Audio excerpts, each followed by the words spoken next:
غسل کب فرض ہوتا ہے اور غسل کا طریقہ کیا ہے؟ رسول اللہ صلی اللہ علیہ وسلم نے فرمایا ان اللہ لا یستحیی من الحق، اللہ تعالیٰ حق بات کو بیان کرنے سے حیا نہیں کرتے۔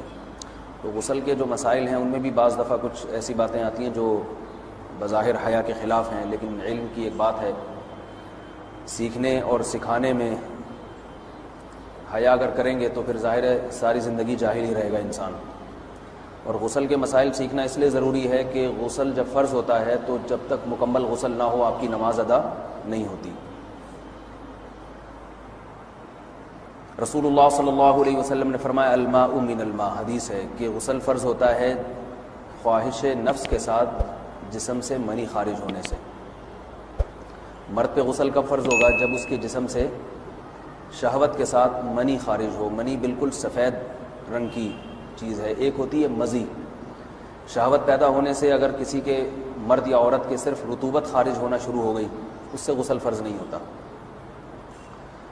جب تک مکمل شہوت پوری نہیں ہو جاتی اور مادہ منویہ خارج نہیں ہو جاتا، چاہے احتلام کی صورت میں ہو یا کسی بھی طرح سے ہو۔ مردوں کے ساتھ چونکہ یہ بہت زیادہ ہوتا ہے نائٹ فال کی صورت میں، مردوں پر غسل کی یہ صورت بہت زیادہ فرض ہوتی ہے۔ جیسے ہی بلوغت ہوتی ہے تو احتلام شروع ہو جاتا ہے، ہفتے میں 1 دفعہ 2 دفعہ 3 دفعہ، بعض نوجوانوں کو روزانہ بھی 2 دفعہ ہوتا ہے، جبکہ خواتین میں یہ والے غسل کی صورت بہت ہی کم ہوتی ہے کہ ان کو نائٹ فال ہو یا اس طرح سے غسل فرض ہو۔ ہزاروں میں کسی ایک عورت کے ساتھ ایسا ہوتا ہے۔ ایک صورت تو یہ ہے غسل فرض ہونے کی۔ دوسری صورت کیا ہے کہ جب انسان اپنی زوجہ کے ساتھ ملاپ کرے اور انٹرکورس ہو جائے، چاہے اس صورت میں ڈسچارج دونوں میں سے کوئی ہو یا نہ ہو، لیکن دونوں پہ غسل فرض ہو جائے گا، مرد پہ بھی اور عورت پہ بھی۔ یہ تو مردوں کے غسل کے فرض ہونے کا ہے۔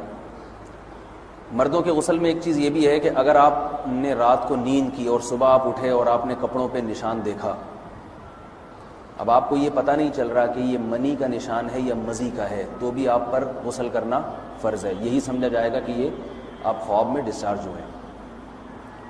عورت پر جو غسل فرض ہوتا ہے ایک اور صورت میں ہوتا ہے کہ جب خواتین کو ایام آنا بند ہو جاتے ہیں، حیض یا نفاس سے جب پاک ہو جائیں تو بھی ان پہ غسل فرض ہے۔ یہ تو غسل کی فرضیت سے متعلق احکام تھے۔ کچھ چیزیں ایسی ہیں جن میں غسل سنت ہے، فرض نہیں ہے۔ جمعہ کے دن غسل کرنا، رسول اللہ صلی اللہ علیہ وسلم نے بہت زیادہ تاکید کی ہے۔ سنت کی 2 قسمیں ہیں، سنت مؤکدہ اور سنت غیر مؤکدہ۔ مؤکدہ وہ ہوتی ہیں کہ جن کو چھوڑنے کا اگر کوئی معمول بنا لے تو گناہ کا خطرہ ہے، اور ایسا شخص قابل ملامت ہے، اسے شریعت ملامت کرتی ہے، برا بھلا کہتی ہے۔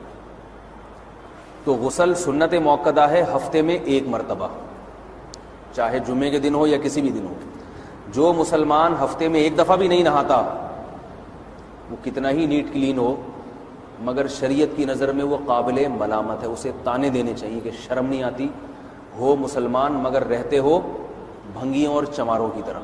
ملامت تو اسی کو کہتے ہیں نا۔ اس کی دلیل رسول اللہ صلی اللہ علیہ وسلم نے فرمایا، صحیح حدیث ہے، حق علی کل مسلم ان یغتسل کل اسبوع مرۃ، کہ ہر مسلمان پر لازم ہے کہ وہ ہفتے میں کم از کم 1 مرتبہ غسل کرے۔ ہر مسلمان پر لازم ہے، چاہے اس پہ غسل فرض نہ بھی ہو۔ اور کس دن بہتر ہے؟ جمعہ کے دن۔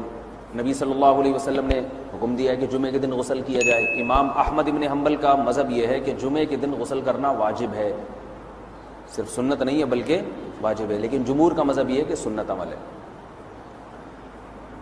غیر مسلم جب اسلام قبول کرتا ہے تو اس وقت بھی اس کے لیے غسل کرنا سنت ہے۔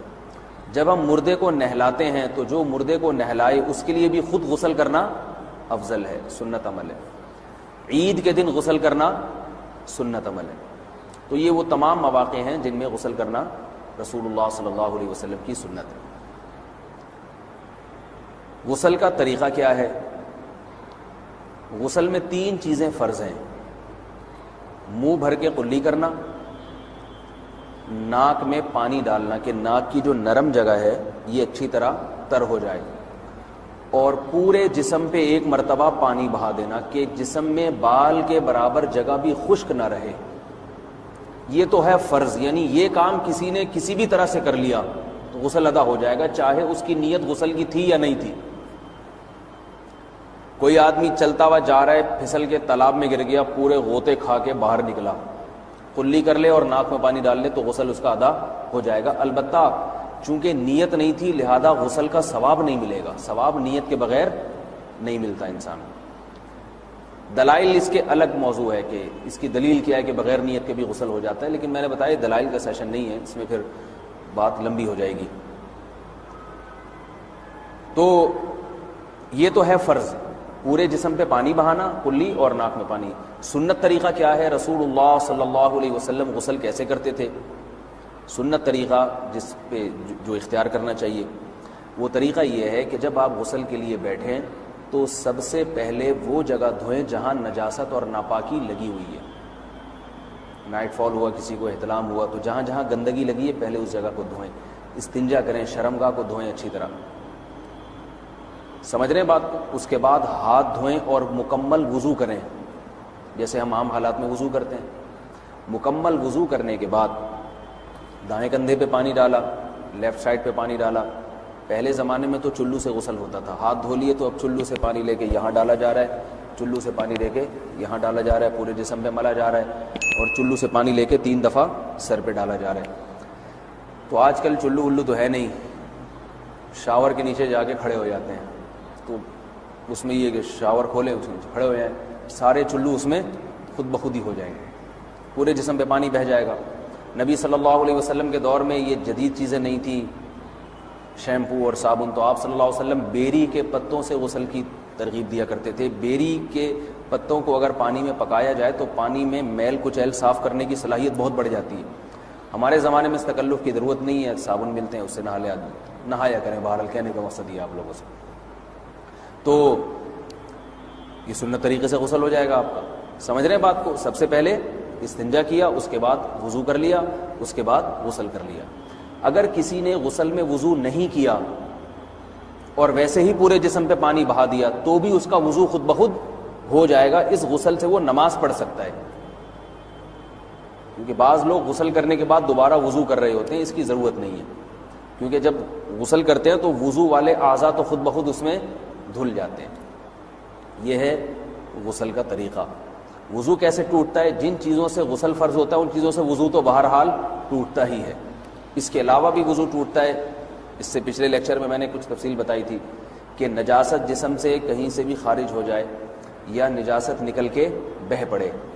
اگر قضائے حاجت کی جگہوں سے نجاست خارج ہوئی ہے تو نظر بھی آ جائے وضو ٹوٹ جائے گا، اور قضائے حاجت کے علاوہ جگہوں سے اگر نجاست خارج ہوئی ہے، خون وغیرہ ہے جیسے، تو جب تک نکل کے بہے گا نہیں تو اس وقت تک وضو نہیں ٹوٹے گا. سمجھ رہے ہیں بات کو؟ وضو کا طریقہ کیا ہے؟ سب سے پہلے دونوں ہاتھوں کو دھویا جائے، 3 دفعہ کلی کی جائے، مسواک کی جائے، 3 دفعہ ناک میں پانی ڈالا جائے. پھر پورے چہرے کو، پیشانی یہ جو ہے جہاں سے پیشانی ہماری شروع ہو رہی ہے اور تھوڑی کے نیچے، تھوڑی جہاں ختم ہو رہی ہے، اور ایک کان کی لو سے دوسرے کان کی لو تک 4 اعضاء ہیں وضو میں دھونا فرض ہیں. 1 چہرہ، نمبر 2 بازو، نمبر 3 سر کا مسا، چوتھائی سر، اور نمبر 4 پاؤں کو دھونا. اس کی دلیل قرآن مجید کی مشہور آیت ہے فَاغْسِلُوا وُجُوهَكُمْ وَأَيْدِيَكُمْ إِلَى الْمَرَافِقِ. اللہ فرماتے ہیں ایمان والو جب نماز کا ارادہ ہو تو اپنے چہروں کو اور اپنے ہاتھوں کو دھو، سر کا مسا کرو اور پاؤں کو ٹخنوں سمیت دھو. دھونے کا حکم ہے قرآن مجید میں. البتہ سر کے بارے میں یہ نہیں ہے پورے سر کا مسا کرو، بلکہ آ رہا ہے وَامْسَحُوا بِرُؤُوسِكُمْ. با کا لفظ ہے، با آتی ہے تبعیض کے لیے کہ سر کے بعض حصے کا مسا. اب بعض حصے کا قرآن حدیث میں کہیں تذکرہ نہیں ہے، تو اس میں فقہاء کرام کے اجتہادات ہیں. امام شافعی فرماتے ہیں تھوڑا سا بھی ٹچ کر لیا سر کو ہو جائے گا. امام ابو حنیفہ فرماتے ہیں نہیں، کم از کم 1/4 کا ہونا ضروری ہے. سب کے اپنے اپنے دلائل ہیں، ان دلائل میں نہیں جاتا. فقہ حنفی کو جو فالو کرنے والے ہیں تو ان کو چاہیے کم از کم 1/4 سر کا مسا. یہ فرض ہونے کے لیے ضروری، مگر سنت کیا ہے؟ پورے سر کا مسا. نبی صلی اللہ علیہ وسلم دونوں ہاتھوں کو بھگو کے پورے سر کا مسا کرتے تھے ایسے. سمجھ رہے بات کو؟ اور مسا کے جو یہ ٹیکنیکل طریقے ہیں کہ آپ یوں پہلے انگلی بنائیں، پھر یوں لے کر جائیں، پھر یوں گھما کے لائیں، پھر یوں، یہ ٹیکنیکل طریقے حدیث سے ثابت نہیں. مسا کا طریقہ کیا ہے؟ بھیگا ہوا ہاتھ لے کے ایسے پورے سر کو ہو گیا. پھر حدیث میں یہ بھی ہے کہ یوں لے جاؤ اور یہ بھی ہے کہ دو واپس بھی لے کر آؤ، دونوں طرح سے ثابت ہے۔ تو ایسے بھی کر سکتے ہیں کہ یوں لے جائیں، اور ایسے بھی کر سکتے ہیں لے کے جائیں اور پھر واپس بھی لے آئیں، دونوں طریقے جائز ہیں۔ لیکن کم از کم سنت اتنی ہے کہ پورے سر کا مسح ہونا چاہیے۔ بعض لوگوں کو شو مارنے کا شوق ہوتا ہے، اگر وہ واپس لائیں تو بال ان کے خراب ہو جاتے ہیں، کہتے ہیں یار یہ پھر مسئلہ خراب ہو جائے گا، تو پھر ایسے لوگ صرف یوں ہی لے جائیں کافی ہے۔ افضل تو یہ کہ یوں بھی لے یوں بھی لے جائیں، دونوں طرح سے صحیح ہے، بہرحال دونوں حدیث سے ثابت ہیں۔ سمجھ رہے ہیں بات کو؟ اور یہاں ایک اہم مسئلہ بتا دوں، قرآن مجید نے پاؤں کو دھونے کا حکم دیا ہے، پاؤں پہ مسح کرنے کا حکم نہیں دیا، اور حدیث میں خفین پر مسح کرنے کا حکم ہے۔ تو قرآن اور حدیث کو فقہا نے جمع کیا ہے، لہذا وہ موزے جن میں آسانی سے پاؤں دھوئے جا سکتے ہیں ان میں چاروں ائمہ کے نزدیک پاؤں پہ مسح کرنا جائز نہیں۔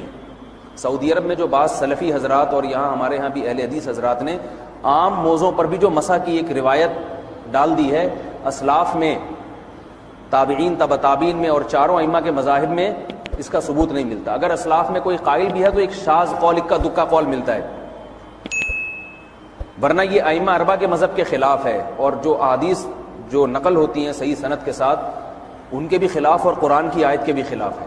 اس لیے کسی نے عام ساکس پہ اگر مسح کر لیا، جو عام طور پہ آفس پہن کے جاتے ہیں لوگ، اس میں تو پاؤں، آپ اگر ساکس کو پانی کے نیچے رکھیں پورا پاؤں دھل جائے گا آرام سے، تو وہاں کیا ہو رہا ہے کہ قرآن مجید کے حکم کی مخالفت لازم آ رہی ہے، آپ پاؤں دھو نہیں رہے۔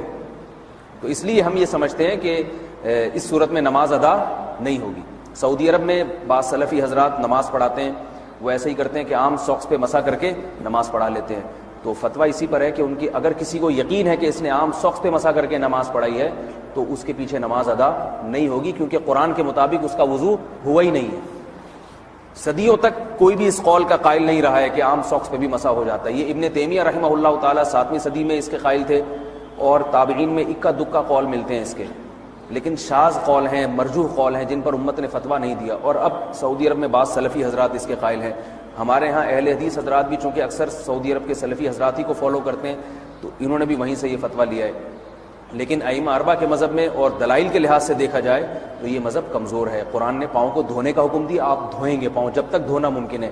چمڑے کے موزے ہیں ان کو دھونا ممکن نہیں ہے اتارے بغیر، لہذا ان موزوں کے اوپر مسح ہو جائے گا، تو اس سے قرآن پر بھی عمل ہو جائے گا اور حدیث پر بھی عمل ہو جائے گا۔ اس لیے ائمہ اربعہ نے جو قرآن و حدیث کو سمجھ کے جو فیصلہ کیا ہے اس پہ چلنا ہمارے لیے زیادہ مفید ہے بنسبت آج کل کے جو علماء ہیں ان کی اپنی ذاتی آراء پر۔ اس لیے یہ بھی ایک وضو سے متعلق اہم مسئلہ تھا، سمجھ رہے ہیں؟ باقی تو ماشاءاللہ وضو کرنا سب کو آتا ہی ہے۔ اور وضو کے بعد دعا کیا ہے؟ کلمہ شہادت، اشہد ان لا الہ الا اللہ وحدہ لا شریک لہ اشہد ان محمدا عبدہ ورسولہ اللہم اجعلنی من التوابین واجعلنی من المتطہرین۔ اے اللہ تو مجھے بار بار توبہ کرنے والوں میں شامل کر دے اور بار بار پاکیزہ رہنے والوں میں شامل کر دے۔ توبہ اس لیے کہ میں نے ظاہری طہارت تو حاصل کر لی، مجھے روحانی طہارت بھی عطا کر دے۔ اگر میں نے گناہ کی ہوں تو مجھے ان سے بھی توبہ کی توفیق عطا فرما لے، تاکہ اس لحاظ سے بھی میرا وضو ہو جائے، اس لحاظ سے بھی میں پاک ہو جاؤں۔ سبحانک اللہم و بحمدک، نشہد ان لا الہ الا انت، نستغفرک ونتوب۔